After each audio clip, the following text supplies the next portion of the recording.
So time for our next installment of Garnish History 101. So on my leave of absence from Adidas, I started making these little fleece ponchos here, and then these little t-shirts that had photos from my travels, and oftentimes those were photo transfers onto leather, and they would get pinned onto the t-shirt so you could still wash the t-shirt.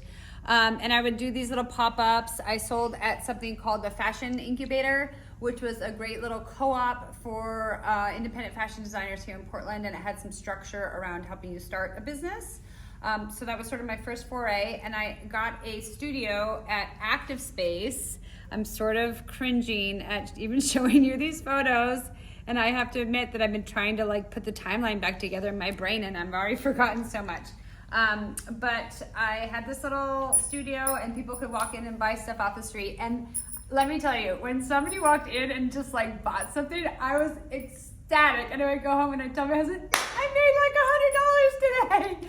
And it was so funny. But so it's just fun to look back at the photos and see where I've come from and where I am now, and all that I've learned.